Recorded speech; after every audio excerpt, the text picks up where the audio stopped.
Well, amigos, welcome to Trainlang podcast. I'm here with my friend Stefan. Stefan, how are you this morning? I'm doing good, thank you. It's cold, but I'm doing good. Fantastic. So, Stefan, tell us, what are we going to learn today?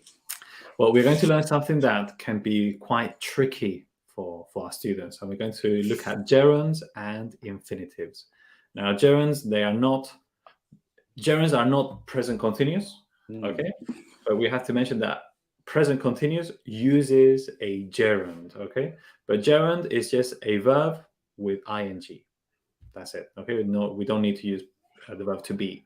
And then the infinitive is the base of the verb, but with to in front. So we always call the verb to be, the verb to eat, the verb to. So we use that to name a verb. But now we're going to use that in a sentence, okay? To be, to eat, inside of a sentence. Fantastic. Wow, well explained. So let's start with gerunds then, okay?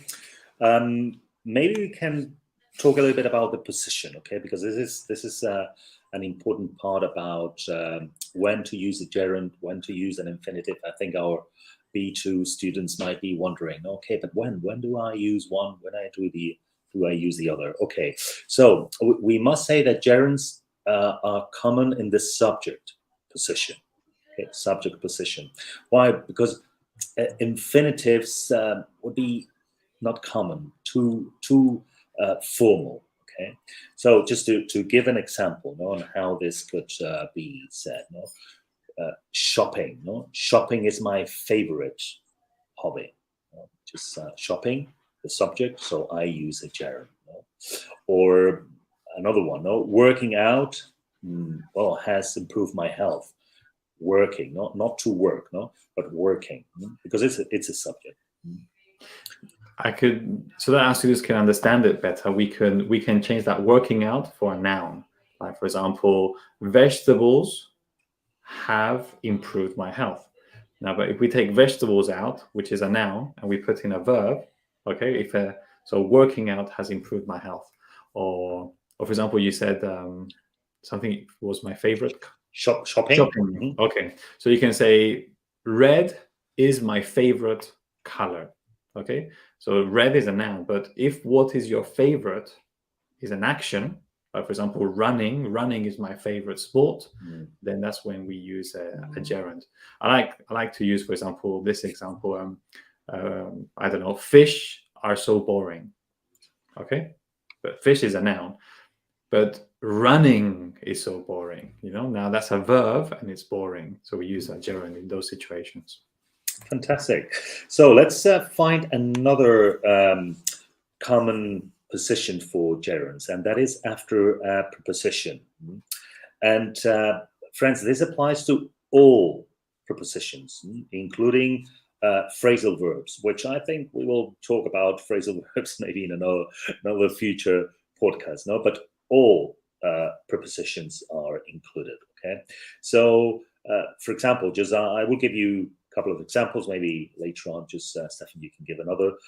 She thought about preposition, calling him, but decided she wouldn't. Okay, so she thought about. Okay, about a preposition, the verb that will follow, it's going to be in a gerund form. They are planning on preposition, going to the party tonight. So just this would be the rule. I don't know, Stephanie, if you have any other example. After is a good preposition. So after working, you like to drink a beer. Or before cooking, wash your hands. Or without, for example, we can say, Matthew left without saying goodbye or without paying. The pizza. Remember, Matthew. Yes, it's always with a pizza. So, all right, okay. Wow, that's good. Okay, so I mentioned they are planning on going, and that makes us to this point with the verb go. And go, it's often used to describe an activity in English.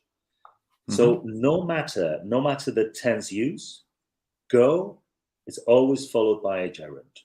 So amigos, remember that rule, okay? The noun rule, so to speak, okay? So for example, she in any tense form, okay? So for example, if we say she went golfing last weekend, okay? So with that form, or she want to go skiing today, or we are going sailing next weekend. So any tense, past, continuous, present simple, the rule always with a gerund. Okay. Good. And then we move to another section, no, with some expressions. Yes. For example, we have it's not worth. It's not worth working so much. Or for example, it's no use. It's no use trying anymore. It's a bit negative, these two, but it's a waste of time. It's a waste of time. I don't know. What's a waste of time? Help me out here, Jonathan. It's a waste of time. Going out with with Matthew to eat a pizza, or no, it's a waste of time. I don't know. Just you put me there in a. It's a waste of time. Something that's a waste of time. It's a waste of time learning how to play, I don't know, the ukulele. It's not a waste of time, but it's an example. Oh, I can't stand hearing that noise. I can't stand, no aguanto más, no aguanto, no soporto. I can't stand watching TV all day or staying in all day. Another one, I can't help. No me puedo aguantar. I can't resist. You know, I can't help eating ice cream when I'm sad, or I can't help. I don't know. I can't help calling Jonathan for help. I need it. Okay, those kinds of expressions. It's not worth. It's no use. It's a waste of time. I can't stand. I can't help. Yeah, fantastic. Very good. So I think we covered well the gerunds. I think the friends have more or less an idea of how to use it. So should we move to infinitives? Can you just remind us what would be the form, just to? So an infinitive would be the word to plus the verb without any changes, even the verb to be. Okay, so we would add the verb to be like that in a sentence. Excellent. So we mentioned about the gerunds, positions, subject, after a preposition, the noun or the go rule with the verb go. Okay, so we also have certain rules with infinitives that can help us to know when to use them. And for example, this is after adjectives. Okay, so infinitives are common after an adjective. Okay, and an example. An example though. It is nice to meet you. This, that's why we use this. No? It's nice adjective to meet you. No? She mentioned that it was dangerous to stand near the machine. So that's another one. No? Dangerous adjective. I don't know if you can think about any other. Happy. I am happy to meet you. Yeah. Or scared. I am scared to tell you. Okay. Or I'm scared to go. So after these adjectives, I'm excited to go on holiday. Okay. Interesting. Yeah. Easy. Excellent. Easy. Yeah. And then we have another rule that we have called it the noun rule. As the gerund has the go rule, the infinitive has the noun rule. What is this? Well, usually following a noun or pronoun, it is almost always followed by an infinitive. No? And the noun infinitive rule, it's very handy. No? For example, no, just I think in another podcast we are going to talk about verbs of infinitives and verbs with gerunds, but the verb advise, it's a gerund. a verb, for example. No? So we would say the doctor advised eating more vegetables. That's the message for Matthew, okay? Because he likes the pizza, remember, friends, but okay, the doctor advised eating more vegetables. But when there is a noun object, so the doctor advised Matthew to eat more vegetables. So remember, just the noun rule, it will always go with an infinitive. So let me get this straight.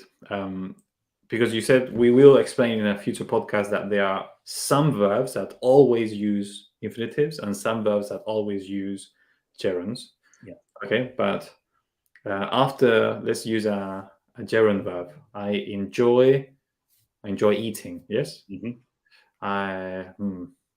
I enjoy. So the idea is that we use that verb with an infinitive. Mm-hmm. And then if a noun is in between those two verbs, then it's an infinitive again. Yeah.